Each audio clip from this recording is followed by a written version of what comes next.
ప్రభుత్వం ప్రతిష్టాత్మకంగా చేపట్టిన మెగా టీచర్ పేరెంట్ సమావేశాల్లో భాగంగా గురువారం బాపట్ల జిల్లా ఎడ్లపల్లి గ్రామంలోని జిల్లా పరిషత్ ఉన్నత పాఠశాలలో మెగా టీచర్స్ పేరెంట్ సమావేశాన్ని ఏర్పాటు చేశారు. ప్రధానోపాధ్యాయులు కుర్రా శ్రీనివాస్ అధ్యక్షతన జరిగిన ఈ సమావేశంలో మాజీ ఎంపీటీసీ రావి హాయిబాబు, పాఠశాల పూర్వ విద్యార్థిని డాక్టర్ శ్రీమతి శ్రీనిధి తదితరులు ముఖ్య అతిథులుగా విచ్చేశారు.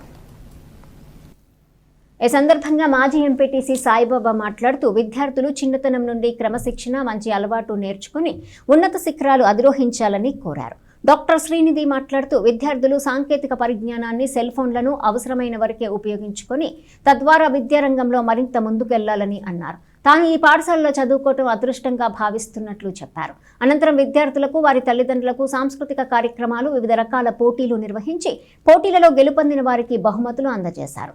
కార్యక్రమంలో ఐసీడీఎస్ సూపర్వైజర్ శకుంతల, శ్రీనివాస్ యాదవ్, డివి సుబ్బారావు, శుభశ్రీ, నిర్మల, రమాదేవి, పద్మావతి, వెంకటేశ్వరరావు, నాగరాజు తదితరులు పాల్గొన్నారు. వాళ్ళైనా గురువులే, మంచి విషయాలు నేర్పేవాళ్ళు ఎవరైనా గురువే.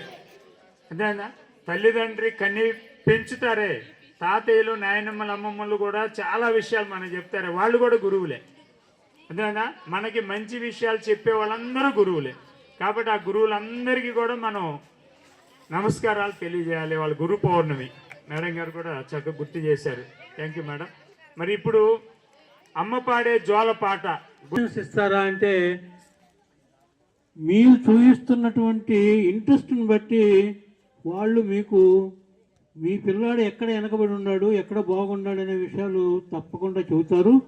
దాంతోపాటు మీ పిల్ల మీద కానీ కొంత ఇంట్రెస్ట్ చూపి వాళ్ళు శ్రద్ధ తీసుకొని ఇంకా ఎక్కువ చేయడానికి అవకాశం ఉంటుంది. ఇది ఏ పేరెంట్స్ చేయటం లేదు. అంటే దానికి మీకుండే కారణాలు మీకుంటాయి. రోజు పనికి వెళ్ళాలి, సంపాదించుకోవాలా, సాయంత్రం పిల్లలకి అన్నం వండి పెట్టాలా, కాదని అంటలేదు. అట్ ద సేమ్ టైం కొంత సమయం కేటాయించి పిల్లల భవిష్యత్తుకి మీరు కూడా ఆలోచించి వాళ్ళ టీచర్స్ దగ్గరికి వెళ్ళిన రోజున మీ పిల్లల భవిష్యత్తు బాగుంటుంది. ఇది గుర్తుపెట్టుకోండి అమ్మా. చదువు, జ్ఞానం ఎంత ఉన్నా సంస్కారం లేకపోతే ఆ చదువు ఎందుకు ఉపయోగం?